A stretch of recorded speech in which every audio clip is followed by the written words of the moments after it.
Welcome, everyone, to the Korea Economic Institute of America. I'm Kyle Ferrier, Director of Academic Affairs and Research at KEI. This program is the second installment of our academic paper series for 2016. Through our academic paper series, KEI commissions up to 10 papers each year on topics of importance to the U.S.-South Korea relationship and publishes them in our On Korea journal.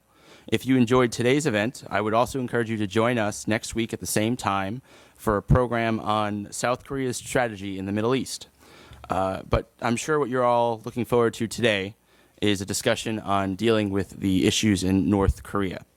So in the last 6 months, Kim Jong-un has certainly increased the number of provocations stemming from his country, which have been met in turn by the strongest sanctions to date from the U.S. and the UN. As we are all waiting to gauge the impact of these measures, KEI is quite happy to have here with us today Dr. Dursun Peksen, who will be utilizing a theoretical framework to present on whether sanctions on North Korea can be an effective tool to meet the interests of the international community.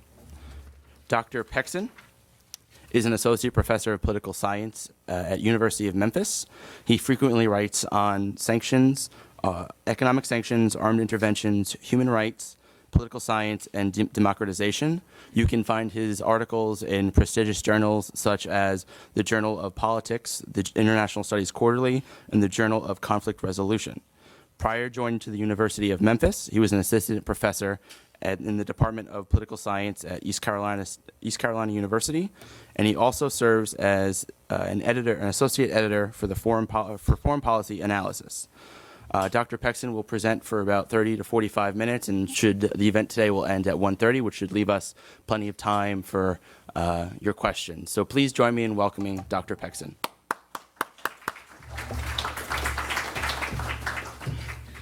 Thanks for the introduction, and thank you so much for taking the time to attend my talk on North Korea and sanctions. Is it working, Kyle? Yes. Okay, sure. Okay, so. Okay. Which way? This way? Okay, sorry. Yes, you're good. Okay, good. So, I would like to sort of talk, obviously, as the title of my presentation suggests, I'm going to focus on sanctions ineffectiveness in the case of North Korea. North Korea is one of the major targeted countries. North Korea has been under several rounds of economic sanctions since the onset of the Korean War in 1950. So what I want to do is that I want to just start with a brief sort of introduction about what we know about sanctions, right? How often they are used, and whether they are effective, right? These are the two main issues that I'm going to briefly cover. After that, I would like to give you an overview of the history of sanctions against North Korea. Just these are some of the basics that I would like to offer to be so that we could all be on the same page. After that, I'm going to talk about how policymakers think sanctions are expected to work, right? What's the theory behind imposing sanctions? Why do we initiate using of sanctions, and what do we want to get out of them, right? That's going to be the next question. After that, I'm going to offer my own theoretical perspective by suggesting that sanctions operate very differently in practice than what policymakers usually expect sanctions to work. So, and in the end, towards the end of my presentation, I'm going to talk about some of the major sort of policy implications of sanction ineffectiveness and briefly discuss whether or not economic sanctions can be designed better. So, in terms of economic sanctions, so we all know that they are very popular policy tools. They are, when I refer to economic sanctions, I am talking about the government enforced restrictions of export, import, and the flow of finance. That's what I mean by economic sanctions, which is how scholars tend to use this term. So, and sanctions are not only popular tools, but they have become increasingly popular over time, right? As such, the last decade of the 20th century has been referred to as the sanctions decade. So this just graph shows the number of new sanctions imposed, right? Both U.S. and non-U.S. sanctions. I'm talking about the universe of economic sanctions from 1945 to 2005. I'm using a widely used data set that records every impose as well as threaten sanctions. Based on this data set, we know that economic sanctions are imposed on average like 23 times per year. Right? There are 23 new economic sanctions every year since 1945. More importantly, we see this big spike, right, an increase in the number of sanctions, a notable jump in the early 1990s. That's the area where, from 1990 to 2000, that's the area we call the sanctions decade. And more importantly, when among all these sanctions imposed, we are talking about over 1,000 different sanction cases, right? Imposed for a number of different reasons: to promote human rights, to resolve trade disputes, to punish the state sponsors of terrorism, or to discourage nuclear proliferation. Sanctions are popular in part because they are used for a number of different reasons, and the United States is the leading sanctioning countries, right? United States has imposed sanctions against more than 100 different countries, right? And accounts for more than half of the imposed sanction cases, right? Some of these cases are unilateral sanctions, right? And some of them are multilateral sanctions imposed along with or together with the United Nations and other close U.S. allies. So sanctions are popular policy tools, but sort of like when we look at the sort of the general sense, especially among academics and policymakers, most of us would agree that sanctions rarely work, right? What I mean by work is that sanctions oftentimes fail to induce a major policy change from the targeted regimes, right? Targeted countries are unlikely to concede to foreign pressure under most circumstances. As such, scholars claim that sanctions fail somewhere between 65 to 95% of the time, right?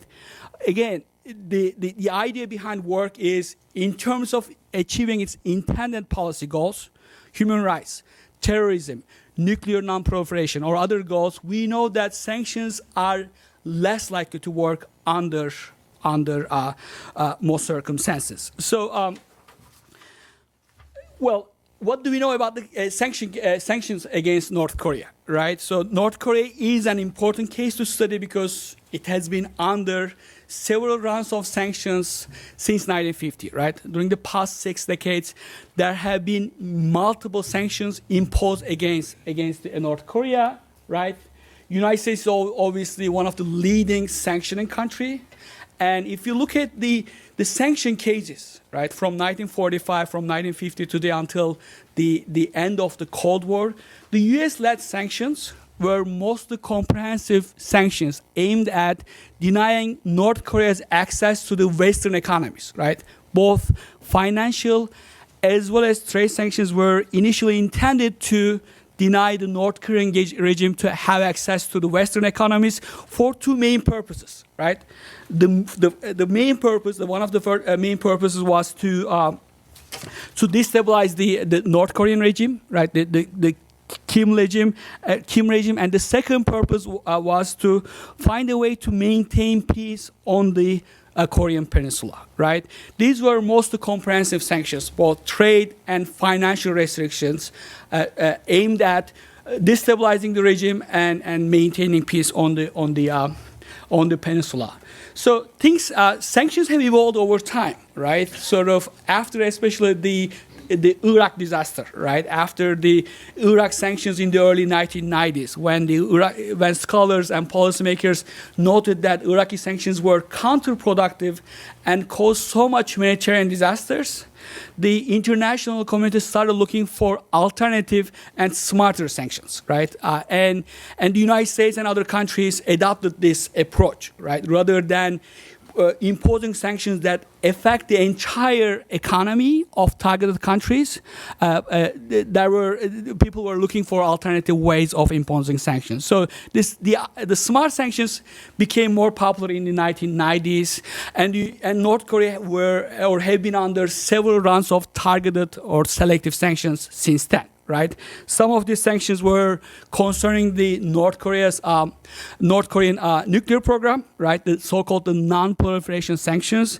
There have been a number of sanctions on the export of luxury goods. There have been recently more popular types of sanctions involve financial sanctions, sanctions on foreign banks and foreign institutions, and also United States and other major sanctioning actors impose sanctions against diplomats or other key figures in North Korea and other countries called travel sanctions, right? So these are the types of sanctions. Once again, one of my argument is that when we look at the history of sanctions, so I argue that sanctions against North Korea have not been very effective, right? In terms of destabilizing the regime or discouraging nuclear proliferation, right? So if you look at sort of like the last several months, right, there is no indication that the sanctions against North Korea destabilized the regime. I don't, based on my own reading of the what's happening in the country, there is no potential or any significant opposition against the regime, right? And if sanctions were intended to destabilize the Kim regime, there is no indication that there will be a strong domestic movement supported by the sanctions to topple the regime, right? There is also no indication that the non-proliferation sanctions on the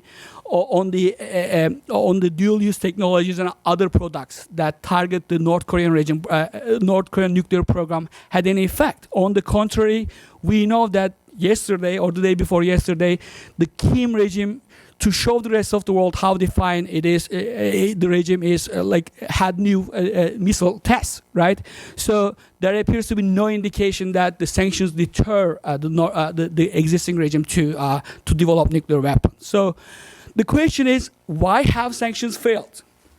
Why haven't we observed a major policy change in the case of North Korea? So I have my own argument, right? I think that there are certain domestic strategies that the existing leadership in North Korea uses to counter the sanctions. But before presenting my alternative explanations, I would like to just go back, briefly tell you how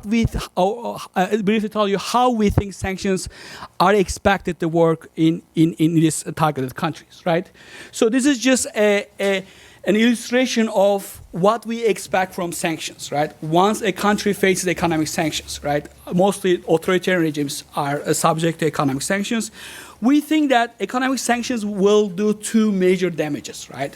First and foremost, once trade and financial restrictions impose on the targeted country, we expect that sanctions will impair the coercive capacity of the regime. Right? That's one of the intentions. By denying the regime access to essential military and economic resources, we think that the regime will lose its capacity to maintain the status quo. Right? We know that from a very basic level, right? When we look at the logic of political survival, how leaders survive, especially in authoritarian regimes, we know that they need to have enough economic and military resources to be able to counter, to be able to any potential opposition and project its power authority over the entire country. In most cases, when we impose sanctions, the expectation is that that will put some pressure on the state capacity. That will induce regime to give into external pressure, right? The regime will have more incentives to go back to pre-sanction trade and diplomatic relations to be able to avoid the erosion of its authority, right? This is one of the main expectations of policymakers or those who think sanctions will work. The reduction in the coercive capacity will force regimes to acquiesce or concede to foreign regimes, right? Sort of the second main expectations we have from sanctions, or at least when we ask, right, when we hear from policymakers how sanctions will sort of like induce policy change, they usually also tell us as that sanctions could also result in the loss of legitimacy within targeted countries. So the idea is that most regimes, right, especially in the case of authoritarian regimes, they don't rely on the entire population to survive, to retain power, right? They usually have their own small selectorate or winning coalition, right? So as long as sanctions reduce the target regime's ability to offer selective inducements to its support coalition, then we would expect that sooner or later the targeted leadership will have to give in to external pressures, right? So if sanctions hurt the regime's ability to offer inducements to its support coalition, we think that sanctions will work, right? And the second expectation is that not only the sanctions may undermine the level of support that leaders get from their own supporters, but also it creates these more grievances and anti-government feelings within among ordinary citizens, right? The expectation is that the harder we hit, the more economic damage we inflict on the targeted countries, the more protests we should expect, right? So if that's the case, if the sanctions destabilize the country, create more anti-government protests, the expectation is that the target leaders will feel the pressure enough to be able to comply with external demands of policy change, right? So these are the two expectations. Sanctions are expected to work through two mechanisms. First, by impairing the coercive capacity of the regime and by reducing the level of support that the regime can get among its key supporters, right? So, but my argument is that this traditional understanding of sanctions is quite problematic, right? You will hear this on a daily basis on the news when our leaders tell us that we are going to punish these leaders who do all these wrongdoings, right? My suggestion is that sanctions in practice don't work the way we hope they will work, right? So I suggest that, right, drawing some insight from the existing literature on political survival and economic suggestions, I suggest that sanctions, the targeted savior leaders usually find ways to counter the intended cost of sanctions, right? They develop their own strategies. They pursue new strategies to be able to mitigate the intended cost of the sanctions. Hence, they are oftentimes able to survive sanctions, regardless of how severe and how damaging they could be on the general population of targeted countries. So I offer two sort of reasons, right? Sort of, I'm focusing on two domestic policies or strategies that leaders oftentimes pursue to minimize the intended damage of sanctions. The first one is that in most authoritarian regimes, most authoritarian targeted regimes, we know that leaders are good at intervening in the economy to make sure that their key support coalition, think about the cases of Iran or Iraq or others, right? Leaders, repressive leaders, rely on a small group of people and they make sure that their supporters are insulated from the economic damage inflicted by the sanctions. Oftentimes, existing research shows that, right? Iraq is a well-known example, but you can look at Burma and many other cases. You will see that sanctions do more harm than good, but not on the intended group of people. Oftentimes, it's the average citizens that suffer most from sanctions, while the support coalition or political elites are insulated from the sanctions through selective inducements. Think about tax breaks. Think about some subsidies and other ways that the leaders offer to their people to be able to make sure that they are insulated from the damage. So what happens that sanctions don't really result in a major loss of coercive power in sanctioned countries. Like leaders are able to survive and keep their winning coalition, ruling coalition intact, as opposed to what sanctions are expected to do, while the average citizens considerably suffer from the economic cost of sanctions, right? Hence, there is no indication that, in most cases, I would argue that sanctions don't really work in the way it expects, because we see that the coercive power of regimes don't decline after sanctions. On the contrary, they are able to keep their coalition intact and survive in the face of harsh sanctions, right? So the second tool or strategy that authoritarian regimes use to counter the cost of sanctions is repression, right? Sort of, we know there are cases where people really took to the streets and protested their governments, right? In the recent Iran case, for instance, after their currency declined considerably, people were protesting on the streets. But the regimes do not give in to this pressure oftentimes. What they do is that they resort to repression, right? a number of different repressive tools to be able to quell dissent, right? Rather than giving into foreign pressure, because they are able to keep their own ruling coalition intact, and the repressive state apparatus remains unaffected from sanctions, they can eliminate the growing anti-government protests using repression rather than worrying about the future of their regime. So overall, I think that what economic sanctions often do is that they don't result in policy change. On the contrary, they don't work because savvy leaders in targeted countries find ways to mitigate the intended cost of sanctions, right? So how do this model apply to the case of North Korea? I'm sorry, I talked too much about the broader implications, but I think it's important to know the logic behind sanctions so that we will see how it works in the case of North Korea. So I think that the model, this simple theoretical argument I present here applies to the case of North Korea very well. So let's start with the the first idea that leaders find a way to keep their ruling coalition intact to survive, right?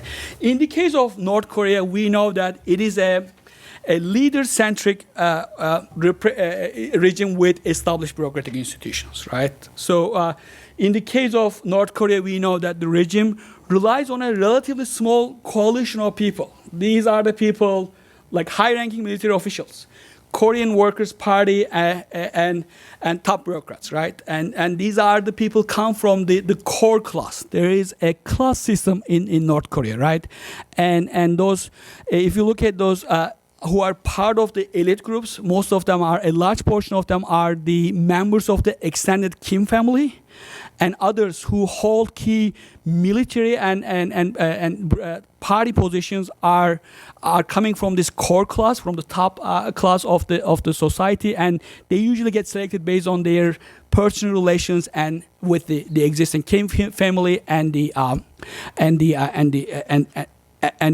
family background. So overall, I've read different estimates, but we are talking about somewhere between 300 to 5,000 people that are within this ruling coalition, right? Depending on how broad you want to draw this line.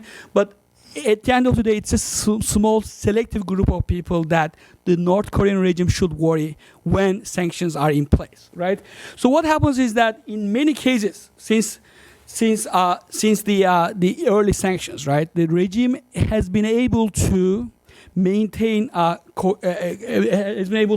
small cohesive coalition by offering selective goods and benefits to its key supporters, right?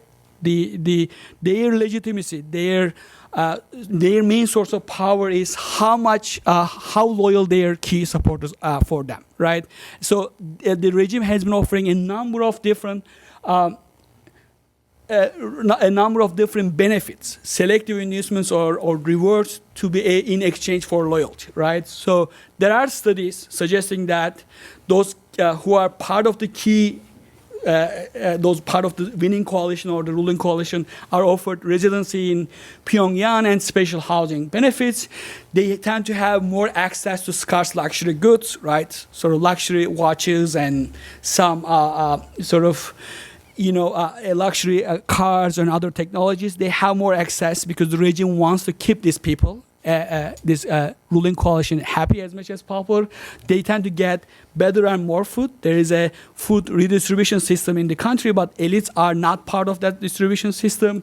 And also, some of these elites actually benefit from sanctions, right? They're using the state-owned trading companies, according to existing evidence. Some of the regime allows some of key figures in society to be part of these illicit economic activities that make them more loyal to the regime, right? So there is no indication overall. There is no indication that the core group, right, the ruling coalition or the support base feels the pressure.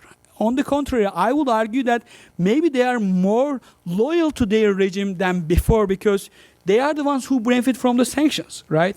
They have secured access to luxury goods, and they are given all sorts of selective rewards, right? They maybe have more incentive to or more interest in the survival of regime than the collapse of it. Hence, unless sanctions find a way to hurt this core group, it's unlikely that we will see a major regime change or a major behavioral change in the case of North Korea. So I also argue that the regime also is not very concerned about some of the discontent that sanctions are expected to generate, right? So over the years, right, especially with the selective sanctions, with the comprehensive sanctions during the Cold War, right, the North Korean economy has been under dire conditions, right? The economy has been going down. We know that the living standards are really well below the global average in any category or based on any standards that you have. So people are suffering. Right, so I think that will be something that most scholars or most policymakers will agree. Hence, you would expect that sanctions will create some opposition and some anti-government protests in the case of North Korea. So what we know is that it never happened. Right, there is no indication that North Korea we had major anti-government protests in the face of sanctions because we are talking about one of the world's most repressive regimes, right? So North Korean government basically effectively monitors, discourages, and quells opposition, right? So we are talking about no tolerance towards the criticism of the government. There is also basically no channels for people to the protest. This country has been over time more and more isolated, right? Maybe people want demands, but they have no access to independent media. They are not allowed to have independent meetings, or they're also worried about a system of informants, right? The regime, like very similar to other single-party regimes, like the communist regimes in China and during the Soviet Union, or the Ba'athist regime in Syria, right? These are highly institutionalized countries. The party has its own officials and informants that have been able to penetrate into the society, right? Because of a system of informants, people cannot get together and sort of express their disappointment. They even have this interesting neighborhood watch system, right, in North Korea, right? Every district, every 30 and 50 families are part of a system called an Inminman, right? A system where they are supposed to get together and repeat their loyalty to the regime, right? So you are responsible with the other members of the same neighborhood watch system, and you are expected to report them if you observe any political disobedience or any kind of anti-government activity. So in conclusion, yes, we expect sanctions, or we hope sanctions will generate some discontent as the economy goes down and people suffer from sanctions, as well as other domestic instabilities. But oftentimes the regime is so repressive and has this coercive state capacity intact that has been able to sort of eliminate any potential changes to its authority. So it's not surprising. I would argue that it's not surprising that sanctions have not been very effective in the case of North Korea. So overall, no major evidence that comprehensive sanctions work. Let's just look at the Cold War era, right? From 1945, from 50 till until 1990. North Korean regime has been able to survive. Yes, the economic conditions were bad, but there were two major countries sort of supporting the Korean regime, Soviet Union and China, and they had also maintained their own domestic system in place for all these years, and we see no changes in the overall sort of domestic stability of the countries. On the contrary, I would argue that my own research and others show that sanctions can be actually counterproductive, right? What happens is that, not surprisingly, it's the average citizens that suffer from most, right? And this North Korea is not an exception, right? Average North Korean citizens probably suffered much more from sanctions, whether comprehensive or targeted, than the elites, which basically resulted in the economic suffering of ordinary citizens while achieving nothing major, right?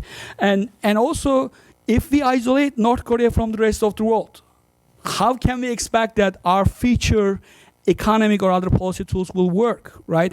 I would argue that it's not realistic to think that United States can, or United States' main allies in the region, South Korea and Japan, can put enough pressure on North Korea because they restricted or they sort of removed all of their leverage, all of their economic and diplomatic ties with the country.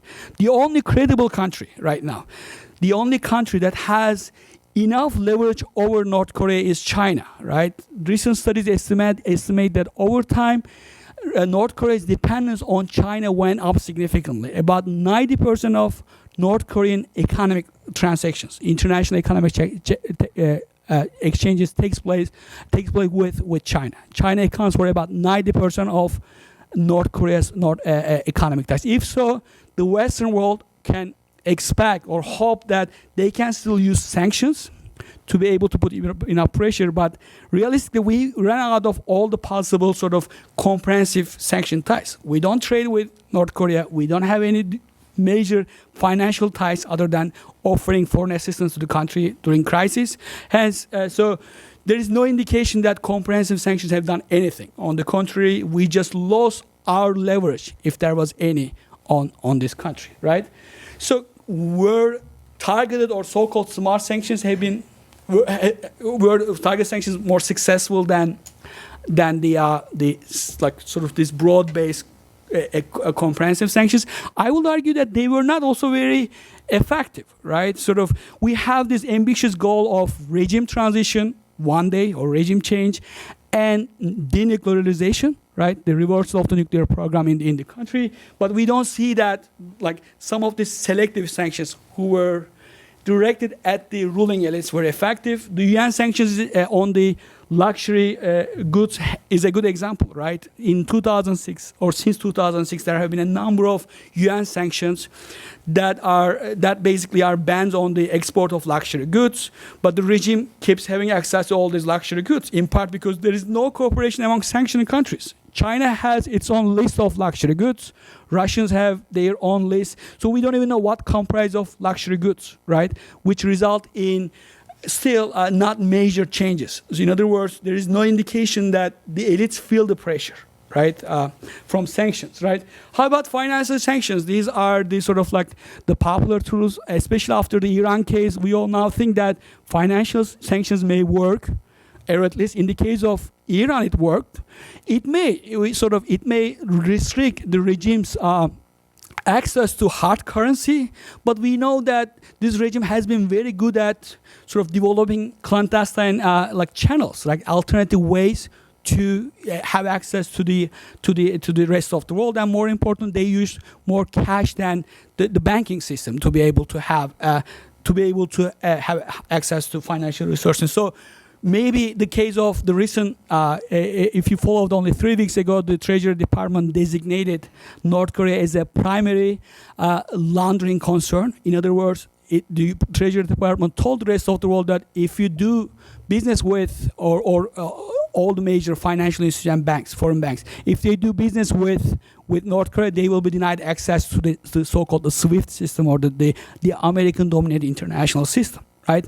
We'll see if it will work. I am skeptical in part because Iran is a bad example. We are talking about a rentier state in the case of Iran, right? Its economies depend on billions of dollars that they generate from the oil sale. In the case of North Korea, we already isolated this country from the rest of the world. What trade revenues they should be worried about? What are these external rates that they should be worried about in the face of financial sanctions? Hence, they may not work as much as we expect. Obviously, export sanctions on dual-use technologies and other materials, they may not work, but at least we know that they can slow down the regime. So it's highly unrealistic that the non-proliferation sanctions will induce the regime to give in, to reverse its nuclear program, right? We all know that North Korean regime can survive over them as long as they have their own nuclear weapons program, right?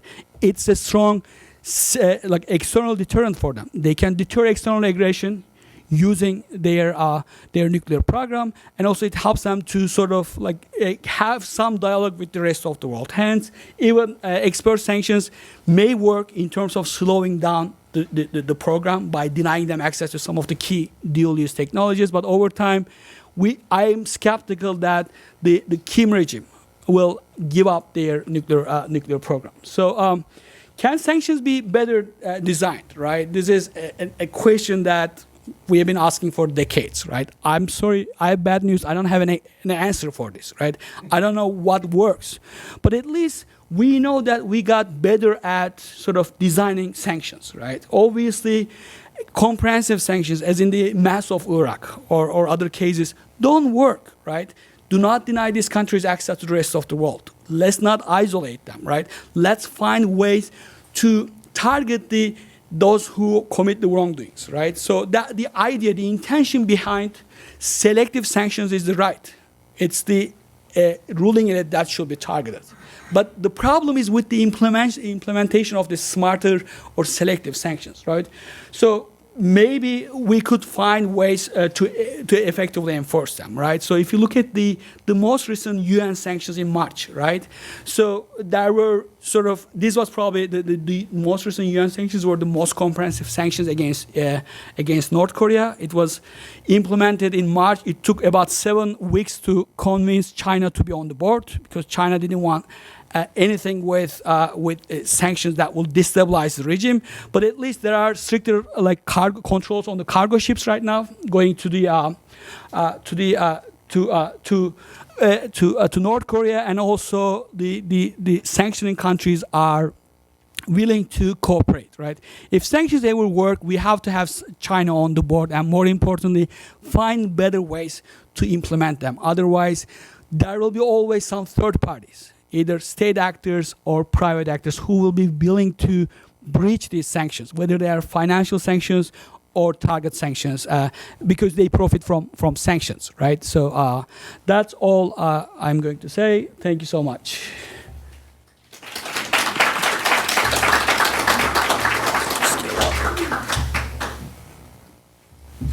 Okay, sure. Yeah, I'll just get this.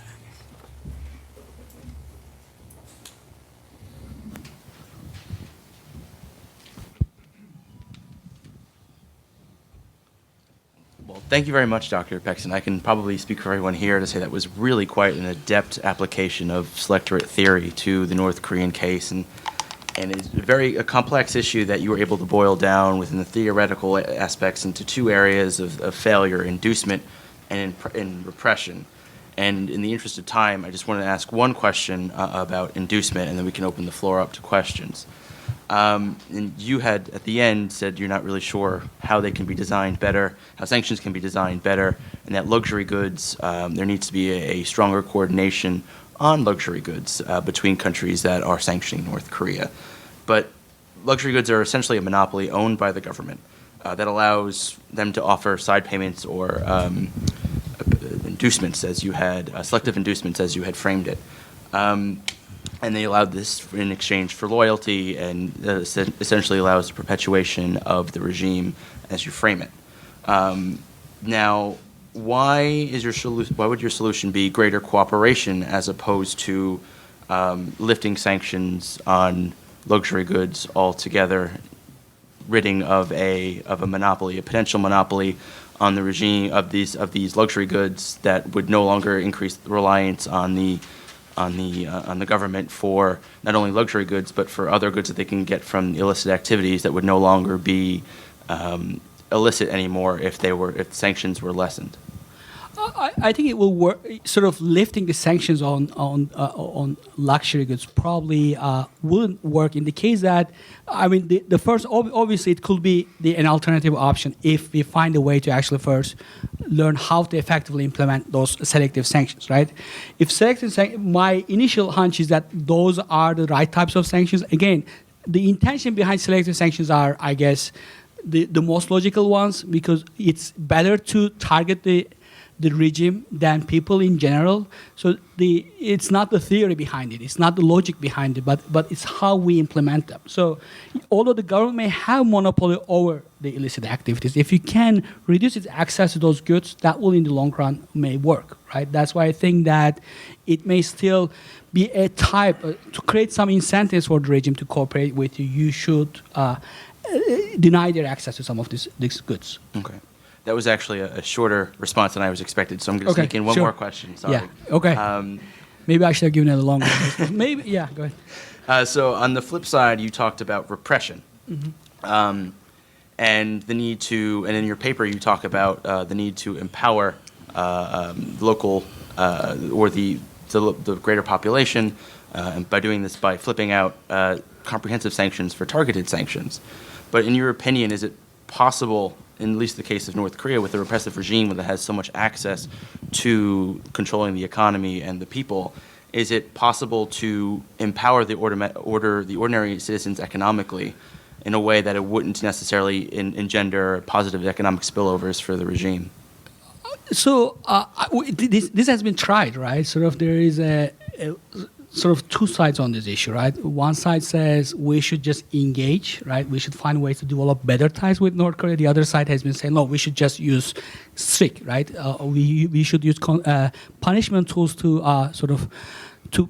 to find ways to put pressure on the regime, right? So there have been some policies developed to develop better ties with North Korea. Obviously, the sunshine policy of South Korea is the most well-known, right? Late 1990s, South Korea had this great idea that maybe if we just develop economic ties with the regime, they had an export zone and other sort of offered economic incentives to North Korea so that they could come to the table and negotiate and talk, and sort of maybe that will be a way to sort of discourage the nuclear proliferation. It didn't work in part because, in my opinion, when we talk about engagement, we should not only talk about engagement with the regime, right? Sort of, if you look at the track record of the regime, like 1994, the framework in the Clinton era, later on the six-party talks, the Korean regime comes to the table only to extract as much consensus as possible without giving up anything, right? In the 1990s, they were desperate because of an ongoing, famine, 1994, 1994. Hundreds of thousands of people were killed by the famines, right? They needed to have access to food, and they said, okay, I'm going to, use my nuclear power for peaceful purposes, right? The Clinton administration bought this idea, but later on we found in about 8 years, in 2002, actually they had a nuclear program going on to develop nuclear weapons, right? So the idea behind engagement should not be dealing with the regime, but allowing the rest of the country, finding ways to encourage North Koreans to appreciate what it is like to live in other systems, right? So we are talking about an autarky, right? People have very limited access to the rest of the world. If we open trade and other ties, right?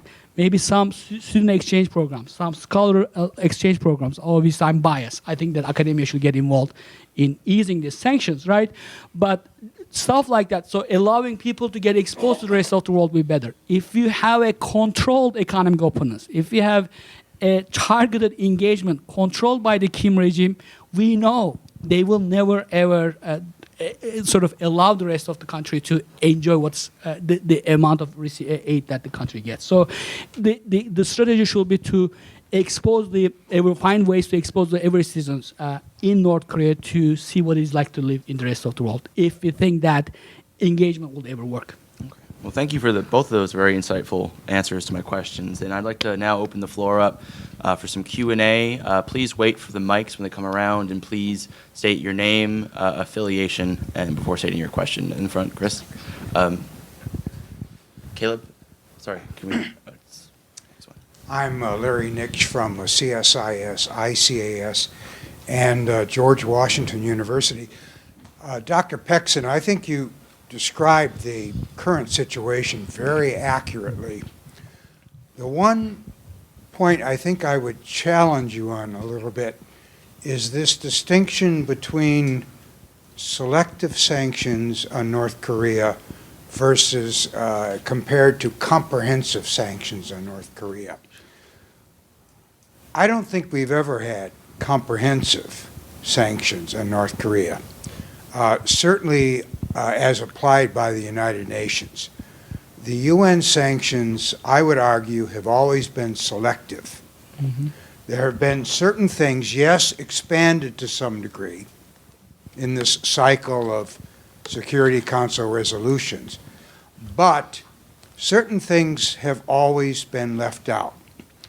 One thing that has been left out of UN sanctions entirely is a cutoff of any oil and natural gas shipments from outside of North Korea. The Bush administration, and even more so the Obama administration, has chosen never to propose in its proposals in the Security Council that Security Council sanctions include a mandatory cutoff of oil and natural gas shipments to North Korea by UN member countries. So I have two questions in this regard. First of all, why do you believe the Obama administration, for I think, 5 different Security Council sessions now, has chosen not to include this, a cutoff of oil to North Korea, in any of the proposed resolutions that it has offered in the Council? And secondly, if UN sanctions did provide for a cutoff of oil and natural gas to North Korea, what kind of impact do you think that sanction would have on the groups that you talked about, the North Korean military, the North Korean elite, the groups within the elite that you talked about? What kind of an impact would this kind of cutoff have on them? Sure. Sort of an easy way to answer your first question, why the UN sanctions have never involved, were not comprehensive enough. So in part because of the lack of cooperation from China and Soviet Russia, right? So Russia we are talking about. I might have not. I wasn't very clear, but my suggestion was that the comprehensive sanctions were big during the Cold War, right? After the Iraq case, it's hard to sort of convince the UN that the UN Security Council that they will work, right? Sort of that's one thing, right? The Iraq case, as long as we have the Iran case as a counterexample, it's highly unlikely that we will have sanctions concerning oil and other sort of like major imports that the country have. But the more important issue is that what's the motivation behind China's support for some of these sanctions, right? So if you look at all these major rounds of UN sanctions, right, I think that China is very clear that they are not interested in regime change, right? If we were to deny the North Korean regime access to oil, right, it will undermine the economy and it may hurt the regime in the long term, right? But it's really hard for China. It's not a starter. They will not I don't think that they perceive North Korean regime as a threat, right? Sort of, it's a good buffer state. It's good to have another repressive regime in the neighborhood, right? They don't want a North Korean regime that's pro-U.S. or democratized, right? So that's why it's hard, or I am skeptical that when we look at all the major sanctioning countries, right, when they join these sanction regimes, they have the same motivation, right? United States, South Korea, and Japan, I would argue, want sooner or later a regime changing or a reunification of Koreas, right? Could that sanction, however, force the North Korean regime to start doing what you talked about, start making concessions on the nuclear and missile issues? Sure. I will say no. Right. What did the North Korean the sanctions against Iraq did? Right. Yes. I mean, some claim that it's counterintuitive, but maybe sanctions against Iraq work because one of the main intentions of sanctions was to stop the nuclear proliferation in the case of Iraq. But the regime itself did not give in. Right. Think about Haiti in 1990s. Right. It's one of the poorest, if not the most poorest country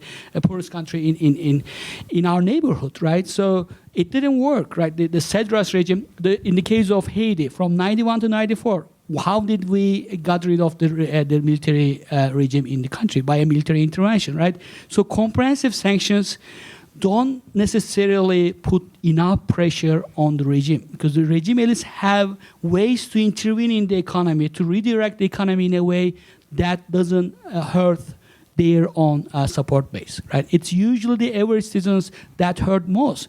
In the case of North Korea also, think about a regime that survived one of the most sort of like brutal famines that we have ever faced, right? 1994-94. Hundreds of thousands of people were killed. If a regime can survive such a massive damage, I don't think that comprehensive sanctions, no matter how hard we hit with them, will result in something very different.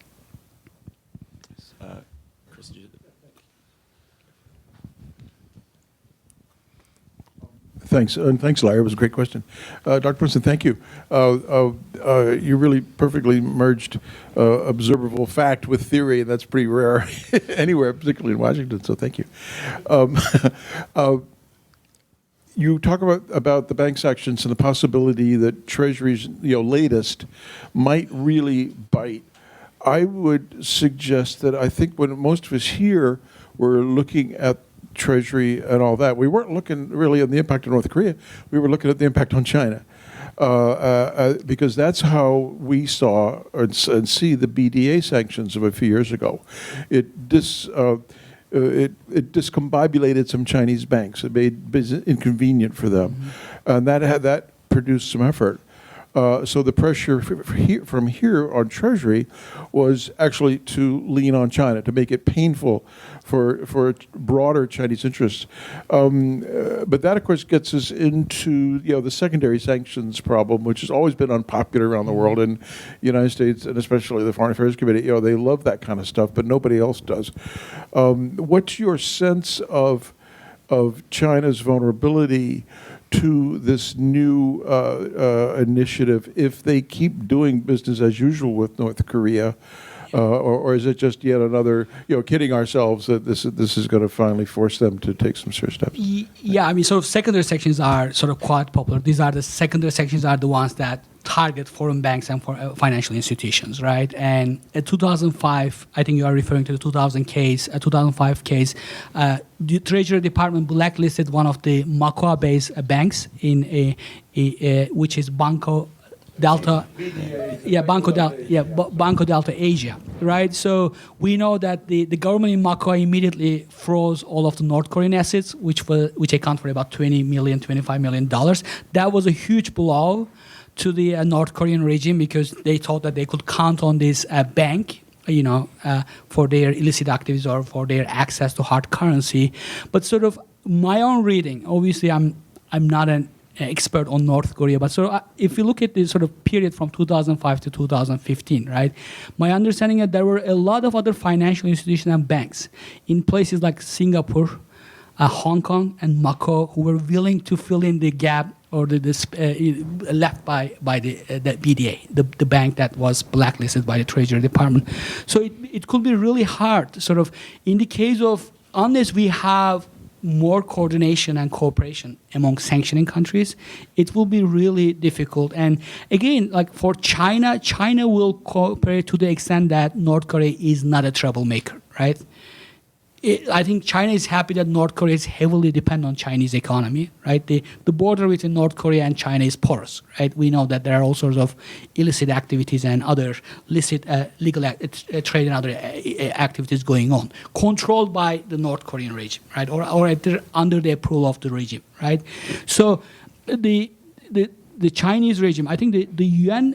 The UN sanctions which were implemented in last March was probably one of the most interesting ones, where China also agreed to sort of more monitoring of the cargo ships going to country and agreeing to not to buy oil or minerals, right? That's their main sort of source of income for North Korean regime. So it depends on to what extent the financial sanctions will hurt the financial sector, right? The Chinese, I don't think that China will allow its financial sector to get hurt significantly to be able to allow sanctions to be implemented. So it may work to some extent because we know that financial institutions care about their reputation, and as in the case of Iran, they will back off if they get caught.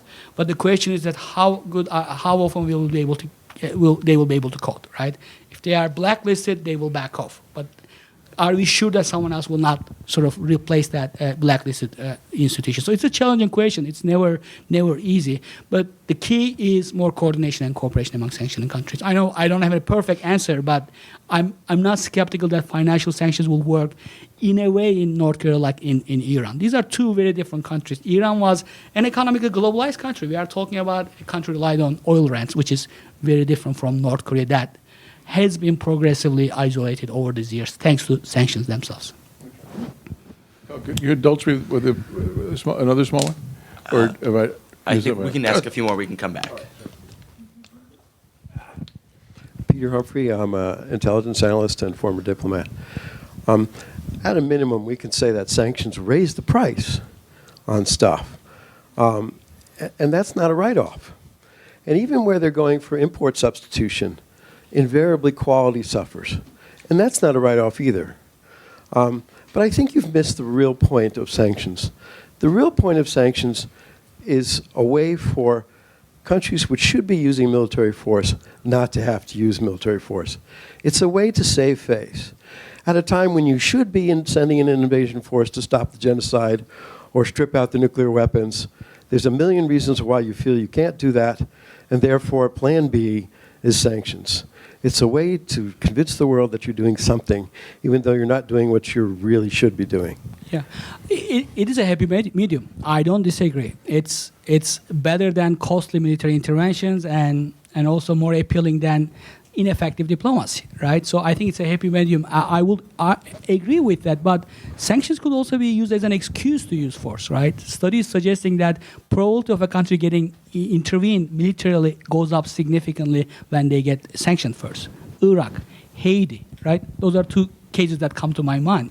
So oftentimes that's the first sort of intention we have. We use sanctions first to show, sort of to punish the regime. If it doesn't work, it can be, military intervention is still an alternative.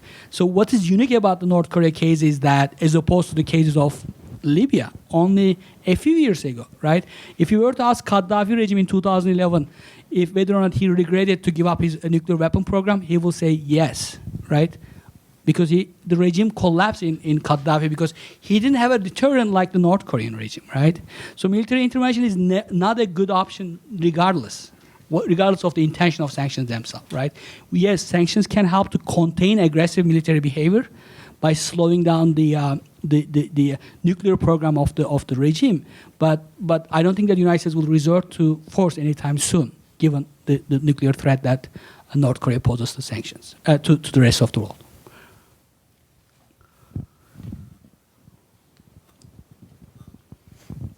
Michael Marshall, Global Peace Foundation. North Korea has a growing informal economy, and the regime, which is sort of operates in a gray area, but the regime more and more seems to be using the informal economy to reward those people you mentioned, the 300,000 to 500,000, if you like, the Pyongyang elite, whose support it relies on. So the question is, and I'm not sure there's an answer at this point, but it's something to speculate about, could sanctions have a significant impact on that informal economy? And if it did, and the people who were getting benefit from it lost that benefit, what impact might that have on the internal politics of the regime itself? Sure, I think that sort of like the government is involved in illicit activities, right? So state-controlled trading companies, there are a bunch of them, and we know that they are sort of doing all this, counterfeiting, like human trafficking, other types of like illicit activities to generate as much revenue as possible. If there is a way to sort of cut regimes' access to the rest of the world, right? If we can find a way to sort of deny them access to the economic and other resources they need, that they get through third parties, intermediaries, or clandestine activities, it will work. But the question is, again, the enforcement, right? How can we enforce these sanctions to make sure that on the border between China and North Korea, there won't be any smuggling, right? So that depends on China, entirely on China, to sort of implement the existing sanctions, right, on luxury goods or other selective sanctions, right?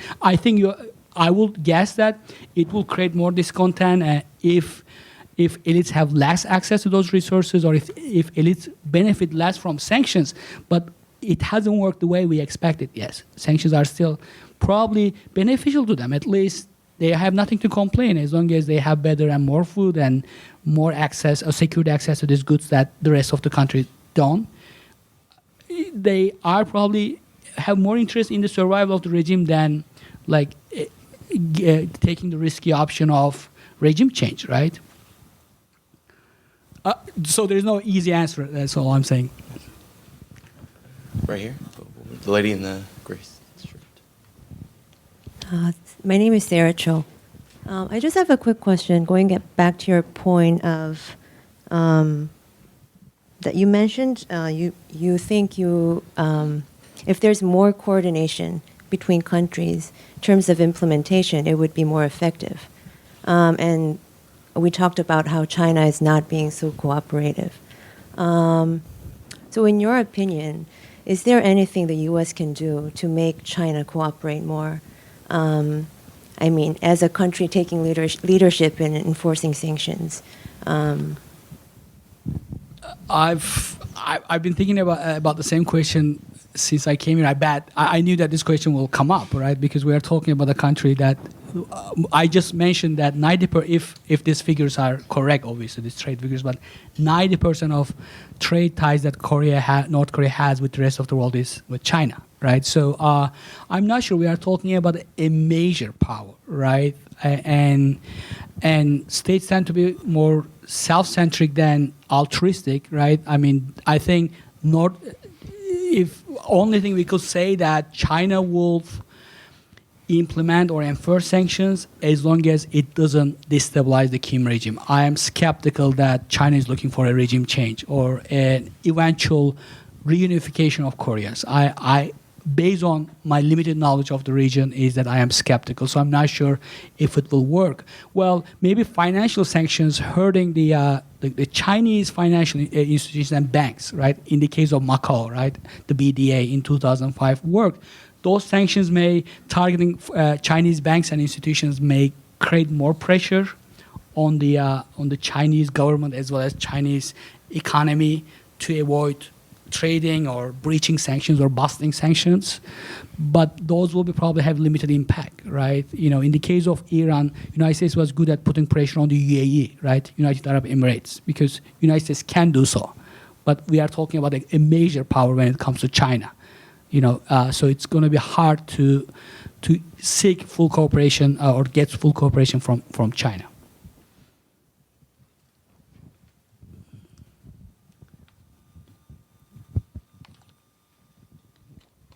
Ken Moskowitz, formerly of the State Department. I wanted to ask a question about your theoretical conclusions, because you cited several times sanctions successful in the case of Iran, and then you mentioned Iraq too, and then you also cited your conclusions regarding comprehensive cooperation from other countries, as well as targeting elites. Are those the only conclusions that you would draw from your study of sanctions in general? Are there other conclusions that a theoretical framework would lead you to endorse? So in terms of effectiveness? Yes. Okay. So, I mean, sort of my own work looks at the consequence of sanctions, right? Sanctions have intended goals and some of these negative externalities or possible positive or negative externalities. So in most cases, I think that sort of if you look at the outcomes of sanctions, if you're asking, so what are some of the major outcomes? So what happens when sanctions are lifted? Do we often achieve major goals? I don't see many sort of major policy achievements, right? The Iran case is very unique because the really hard work by the Treasury Department, right? Dozens of people are going to different countries and their capitals and putting pressure on other governments to implement these sanctions, right? And Iranian economy is heavily dependent on external rents, right? Sort of the reason why I prefer to bring up some of these unintended consequences is because of the balance that we need to pay attention between political gain and potential pain in sanctioned countries. So do sanctions oftentimes, regardless of what they achieve, would it worth imposing these sanctions if they cause significant damage on the countries, right? So that's why I think that sort of like when we talk about outcomes, we should only say that, okay, sanctions work in Iraq because they were not able to develop nuclear weapons. Yes, sanctions, but some will claim sanctions didn't work because it resulted in the major suffering of Iraqi civilians, right? Sort of like that's the balance. I guess it's more subjective than it should be, but both intended as well as some of these inadvertent consequences should be taken into account when we talk about whether and when sanctions work.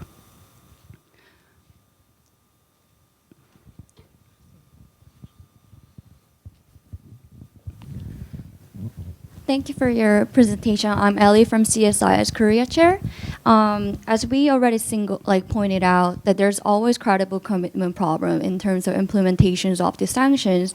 So if you assume that sanction will never be really effective as we intended from the first place, could you suggest some more policy suggestion in terms of inter-Korean policy from the Korean government perspective? Maybe more engagement, right? Sort of like, my main concern or my understanding is, once again, based on my very limited knowledge of the region, is that when we talk about, if you look at the history of engagement with North Korea, it's usually targeted and very selective ways of engagement. The North Korean regime has a full control over this engagement policies, right? Sort of, I think that the key will be to allow, right, more people to have access to the rest of the world, right? Some of these major trade sanctions that have nothing to do with the nuclear program of the regime could maybe work. You know, the country is pretty much an autarky, right? It's they have this, a self-reliance policy, right? Sort of that sort of the regime has no incentive to open the economy to the rest of the world. That's why they want to remain autarky, right? Can we open up this country to the rest of the world in a way that will allow more engagement with the people of North Korea rather than we have done in the Cold War, right? The sort of like we had. It's called public diplomacy, right? United States State Department had sort of like Free Europe or a bunch of other broadcasts and radios to engage with people, to develop dialogue with the general people, to be able to see that we are not as evil as the government portrays, right? So that could work. I'm not sure. At least as an academician, that's what I will say. But we could probably hear from.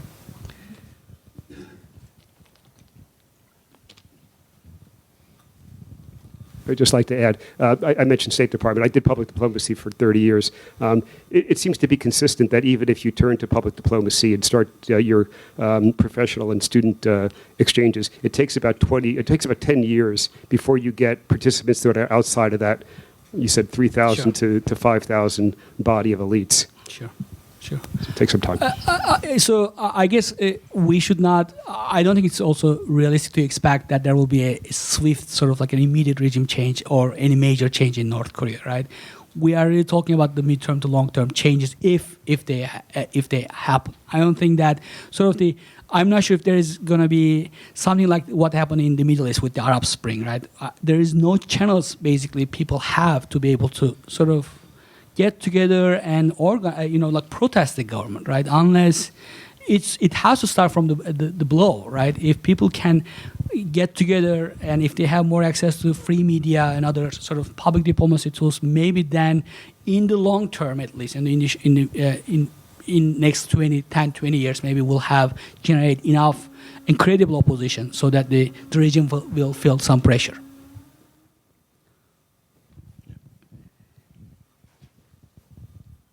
Joseph D. Thomas from Penn State University, and former sanctioner of North Korea and Iran. I hope I wasn't way too off. Right? Well, no, very good, good presentation across the board. I would say one of the big theoretical conclusions is regime matters. The nature of the regime does matter. The reason Iran was vulnerable is because it's vulnerable to its own public opinion. Its economy was vulnerable, but its political system was porous. It was able to take public opinion.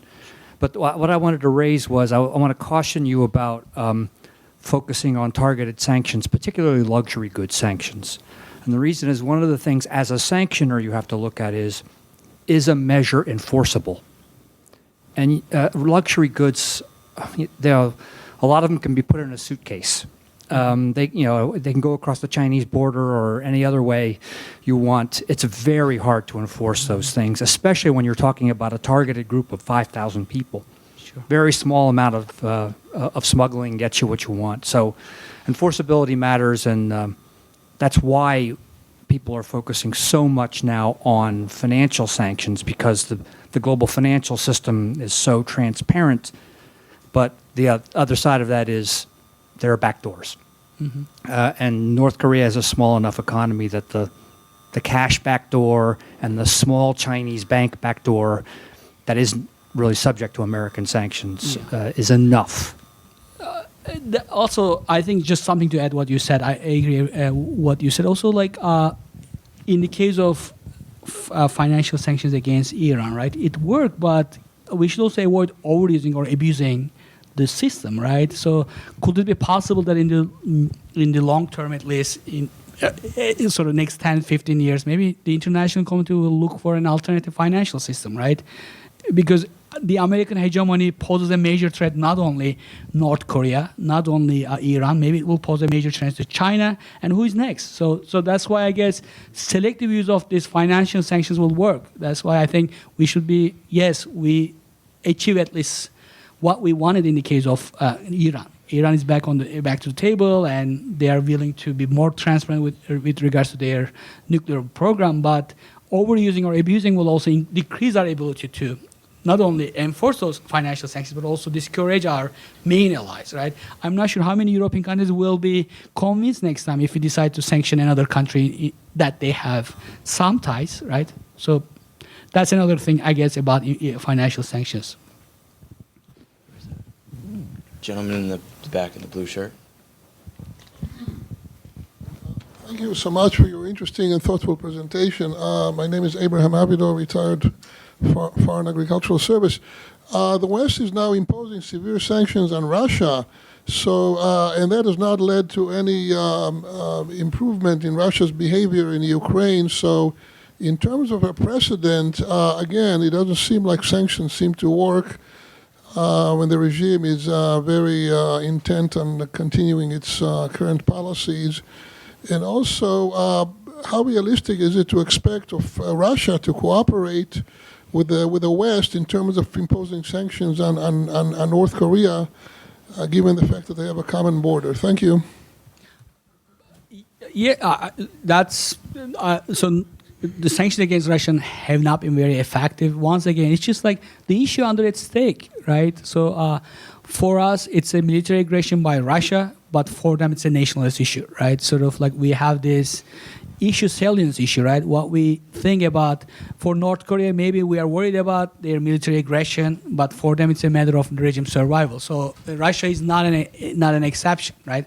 Russians will not give in to sanctions because it will hurt the existing regime's credibility in its own domestic politics. So that's why I'm not surprised that sanctions have not been worked. But it's also true that I think your suggestion is that sanctions may also make the Russian government less conciliatory towards other sanctions. That's a possibility too, right? I am hoping that officials, sanctioners who are involved in this business know what they are doing in terms of when they sort of look at some of the externalities of their intention to sanction a given country.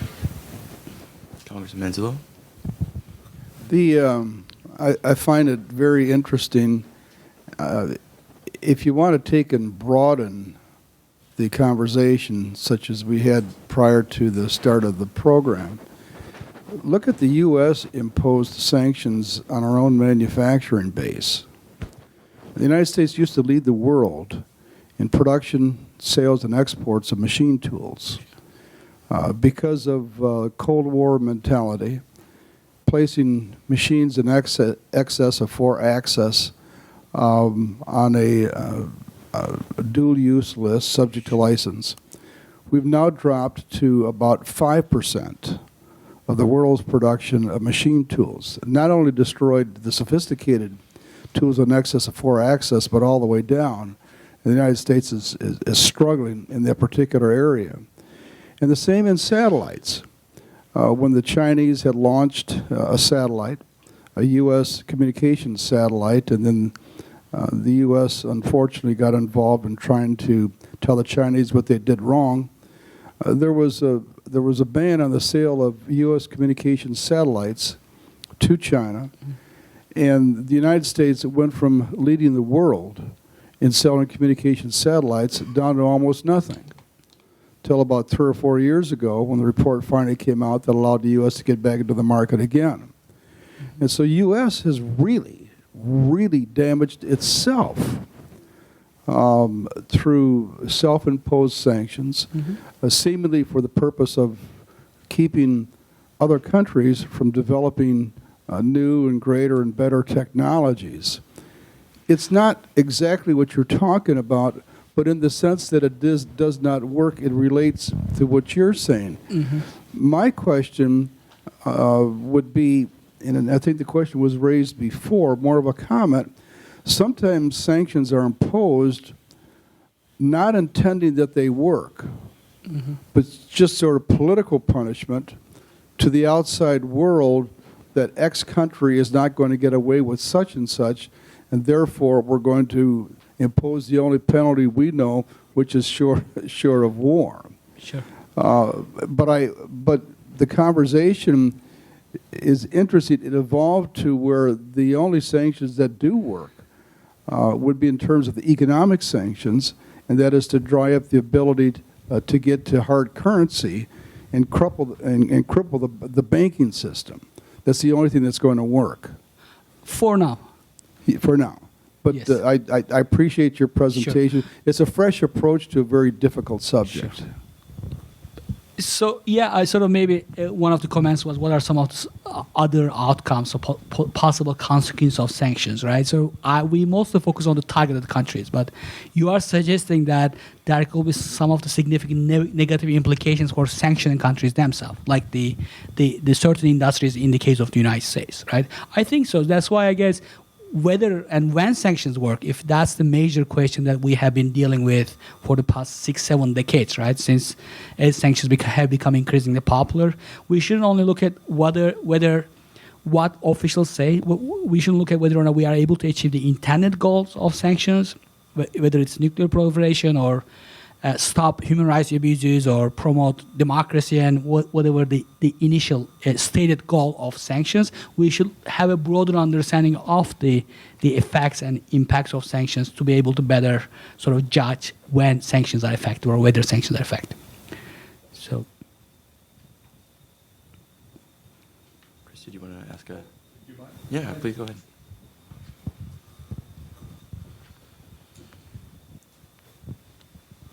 Thanks, Chris Nelson again. Thank you, Mr. Chairman, for that reminder that actually there are real-world consequences for this stuff. In listening to your really interesting discussion, part of it, I'm talking to Andrei Lankov about flooding them with information and all that. But as you point out, to try to change the regime by internally, we're talking 10, 20, 30 years. Well, by then, unless they have collapsed for management reasons, they're going to have a successful ICBM. They'll have a bomb that really goes bang. And then what the hell do we do? So that gets us back to the problem right now of what can we do to induce freeze negotiations so they don't get to that point. Is that absolutely delusional to be talking in those terms? Is there a sanctions approach that might induce a freeze? From what you're looking at, from what you described to us today, probably there's nothing we can do about it. Sanctions only work if there's something the regime wants from us. Iran has a real middle class, so they want, they have reasons, but so as you look at it, if the immediate problem is to try to get a freeze going so they don't produce a successful bomb and missile to deliver it, what would that kind of approach look like from your studies of how things work and what we set up? Thanks. So you are asking whether or not there's a possible way to sort of because there's a job for you in Washington here if you can come up with the answer to that. So, that's why I would rather be an associate professor and teach, and so I would rather criticize people than So I think the example that sort of like people, sort of those who know the region and who study sanctions and who have been involved in this negotiation, give during the Six Party talks about this 2005, again, the financial sanctions case that sort of convinced the regime to come to the table for a short period, to negotiate because they needed because they lost their access to hard currency for a while. But so one thing is clear, I think. I keep hearing this a lot from state officials in the U.S. and other countries, is that sanctions need time to work, right? So I would argue that if sanctions ever work, they will work within the first few years, right? So sanctions don't work over time because sanctioning countries are good at adjusting their economies, right? So, so that's why these financial sanctions might have some impact initially in the short term, like in 2005. But I think that North Korea regime knows next time, right? Knows what to do with these recent, treasury sanctions or the secondary sanctions again on foreign banks, or they will find ways to breach or bust these sanctions or get away with it. Use some backdoor channels to be able to sort of bust them, right? So that's hardly sort of a. I'm not sure about what will happen about the future of financial sanctions. In terms of your question, whether we can find a way to sort of like contain their aggression and sort of induce them not to develop further advanced weapons, I'm not sure if there is an easy answer for that. So I don't have an answer. I mean, I don't have a solution for that. Sure. Yeah. They're not there down there in Memphis. Yeah. Memphis has other issues right now to deal with, so yeah. Seeing no additional questions, I believe you did a really great job of answering all the questions Thanks so much. proposed. And please join me in thanking Dr. Peksen.